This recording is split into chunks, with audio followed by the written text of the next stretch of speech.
फिर बताया है कि कलयुग बीते 5500 पाचा, तब ये वचन मेरा होगा साचा। कलयुग बीत जावे जब एता, तब सभी प्राणी परम पुरुष पद चेता। कि जब 5500 वर्ष कलयुग बीतेगा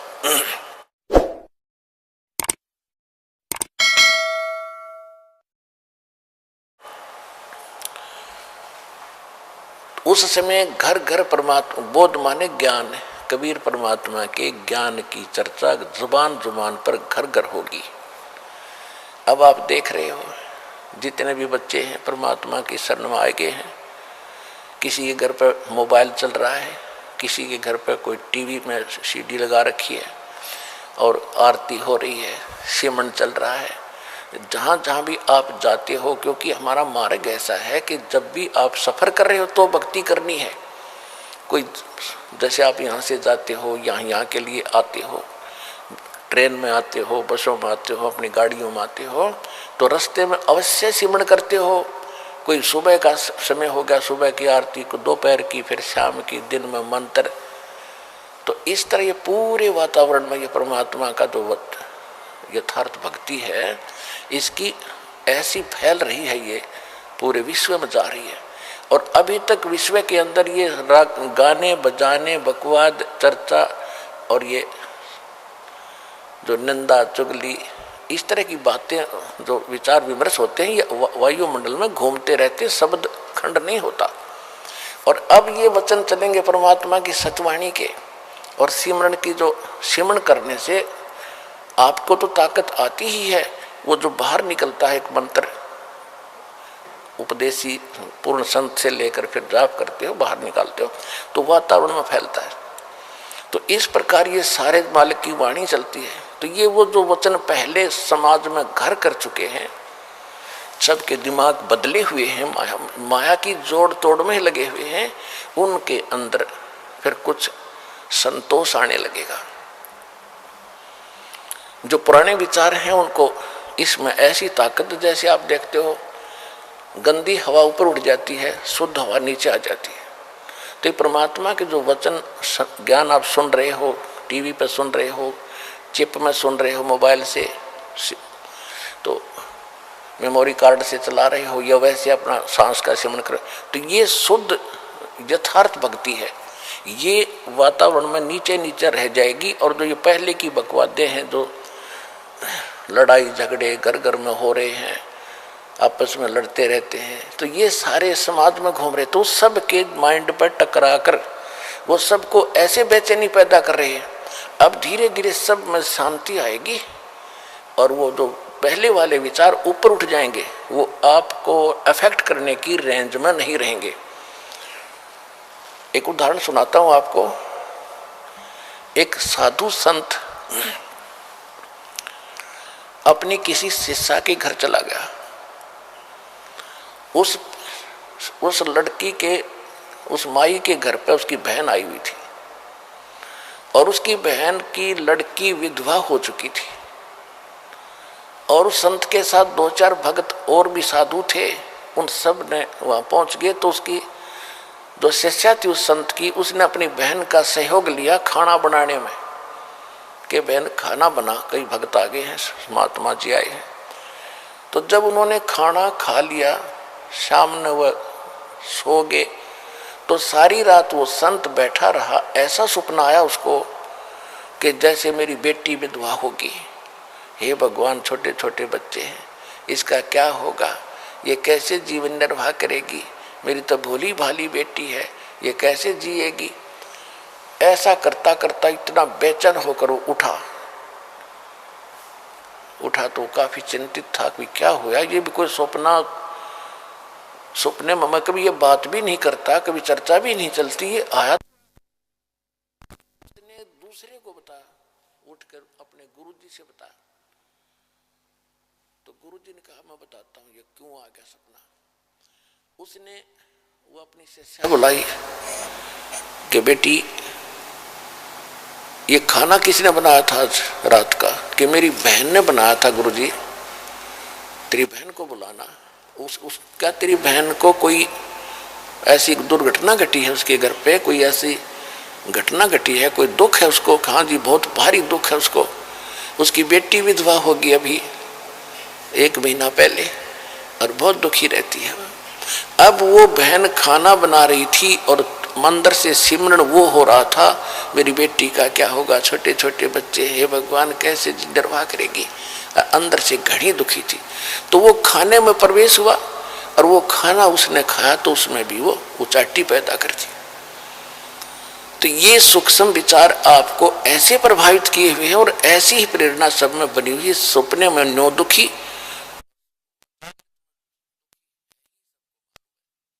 कोई जीव सुखी नहीं। तो परमात्मा की ये जो वाणी अब चल रही है ये बहुत प्रचुर मात्रा में होगी और ये फिर क्या करेगा, पूरा वातावरण ऐसे चेंज होगा। ये ऊपर चले जाएंगे जो दूसरे वचन हैं जो आज तक सुनते रहे, लेकिन अब उनकी संख्या ज्यादा है, उनकी क्वांटिटी ज्यादा है, हमारी थोड़ी है।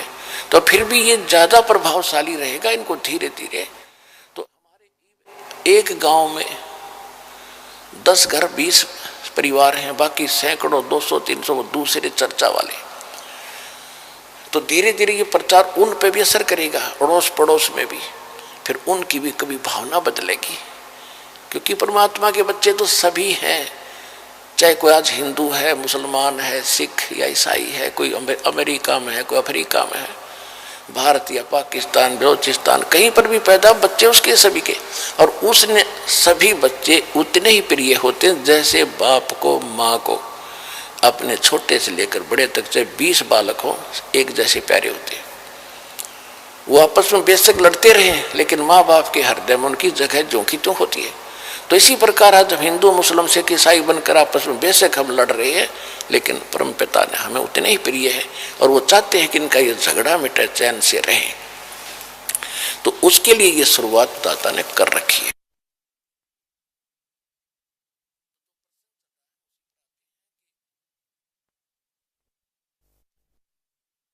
उस परमात्मा ने जो वचन किया था और काल ने भी कहा था कि आप बेशक उस समय में कितने ही प्राणी ले जाना चौथे युग में, तो परमेश्वर ने 600 वर्ष पहले धर्मदास जी से कहा था,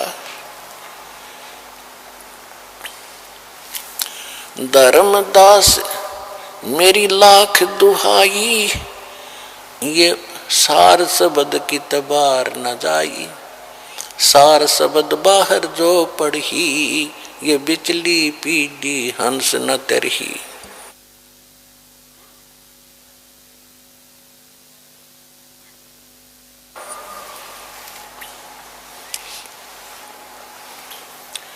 तो पुण्यात्मा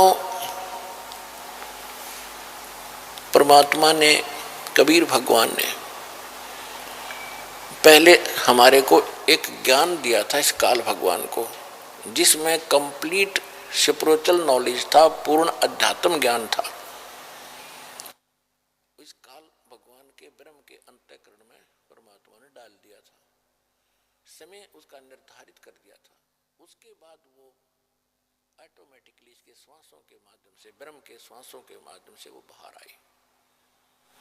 इसने उनको देखा और पढ़ा, इसको पता चला कि इसके अंदर तो वही ज्ञान है जो मेरा पर्दाफाश कर देगा। तो इसने वो मेन जो पार्ट थे, हिस्सा था, मुख्य हिस्सा अंग उस वेद के कैंसिल कर दिए। 4 वेद रख लिए इसने।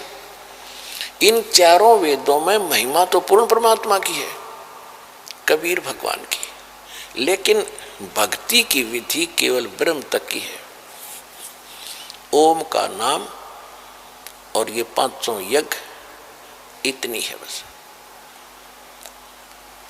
अब परमात्मा ने उसकी पूर्ति करने के लिए स्वयं आना पड़ता है। चारों युग में संत पुकारे और को के कहा हम हेल रे, हीरे माणिक मोती बरसे ये जग चुगता ढेल रे। सतयुग में सत सुकरत कह टेरा, त्रेता नाम मुनींद्र मेरा, द्वापर में करुणा में कहाया, कलयुग नाम कबीर धराया। चारों युग में मैंने चारों युगों में आके ज्ञान दिया सतयुग में परमात्मा का नाम सतसुकृत ऋषि था, त्रेता में मुनिंदर ऋषि थे के नाम से प्रसिद्ध हुए, और द्वापर में करुणामय नाम से, और कलयुग में कबीर उनका ओरिजिनल नाम है, उस नाम से परमात्मा कलयुग में प्रकट हुए।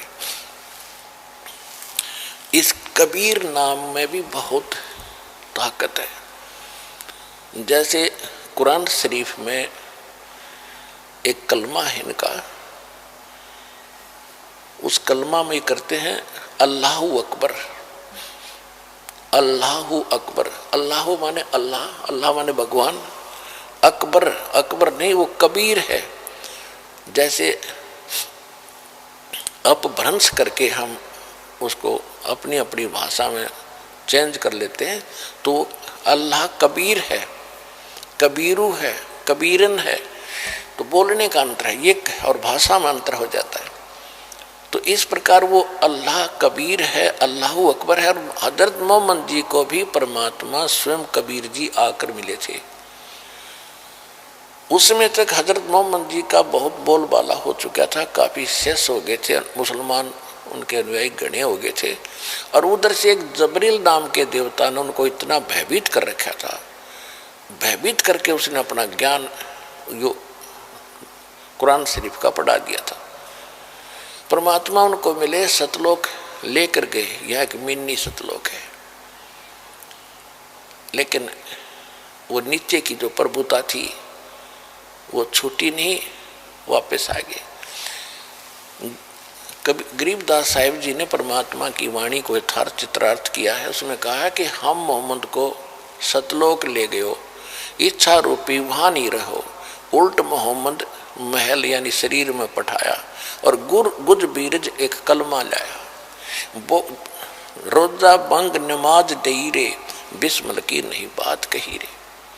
अब मुसलमान भाइयों को भी समझा रहे हैं कि हम मोहम्मद जी को हम मिले थे, क्योंकि परमात्मा का नियम है कि अच्छी आत्माओं को मिलते हैं, उनको अपने से परिचित कराते हैं। तो एक आधी आत्मा है जो नहीं समझ सके, भगवान को अनुकूल नहीं चल सके।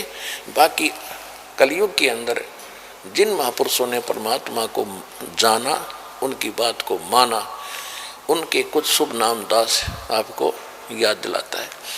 आदरणीय धर्मदास साहिब जी, आदरणीय मलुकदास साहिब जी, आदरणीय नानक साहिब जी जो सिख धर्म के प्रवर्तक संचालक माने जाते हैं, आदरणीय दादू साहिब जी, आदरणीय गरीबदास साहिब जी, गांव छुरानी जिला झज्जर हरियाणा वाले, आदरणीय गीसा दास जी, गांव खेखड़ा जिला अब बागपत हो गया उनका,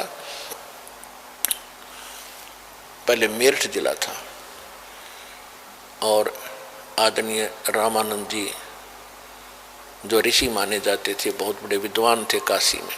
तो इन महापुरुषों को परमात्मा मिले और इनको अपने से परिचित कराया, सतलोक लेकर गए, उनको वापस छोड़ा। तो इन्होंने सत्य को स्वीकार किया और इनको परमात्मा ने वो सतनाम भी दिया। वो सतनाम 2 अक्षर का है, एक उसमें ओम है, एक सांकेतिक है। श्रीमद् भगवत गीता अध्याय नंबर 15 के, श्रीमद् भगवत गीता अध्याय नंबर 17 के श्लोक 23 में 3 मंत्रों का जाप का निर्देश है, जिसमें एक तो स्पष्ट है ओम तत्सत। ओम तो स्पष्ट ये ब्रह्म का है, तत् और सत ये सांकेतिक है। एक तत् और ओम दोनों मिलकर के, तत् गुप्त है, जो सतनाम प्राप्त है उनको मालूम है वो कौन सा मंत्र है। तो ये दोनों मिलकर सतनाम बनता है 2 अक्षर का। और यही 2 अक्षर का नाम धर्मदास जी जाप करते थे, सतनाम। इसको श्वास उश्वास से जाप करना होता है। श्वास जब बाहर छोड़ते हैं एक मंत्र छोड़ना होता है, अंदर लेते हैं जो दूसरा मंत्र सतनाम के 2 अक्षर का। तो इस प्रकार सिमरण किया हुआ है सतनाम की बहुत बड़ी कीमत होती है। उसके विषय में गरीबदास साहिब जी ने एक थोड़ा सा हिंट दिया है कि जो सतनाम तुम्हें प्राप्त है अधिकारी से मिले, जैसे इस दास से ये दीक्षा ले ले कोई, और तीनों नाम भी प्राप्त कर लिए उसने, क्योंकि ये तो आपको देने ही है। जब योग्य हो जाओगे तो बुद्धि भ्रष्ट हो जा किसी मूर्ख की, और वो अपने आप स्वयंभू गुरु बनकर इन मंत्रों को आगे देने लग जावे, तो उससे कोई लाभ नहीं होने वाला। वो तो अपना जीवन नाश कर दिया उसने, क्योंकि गुरुद्रोही हो गया। और जो उसके शिष्य होंगे उनको कतई लाभ नहीं हो, क्योंकि अधिकारी के बिना ये मंत्र काम नहीं करे।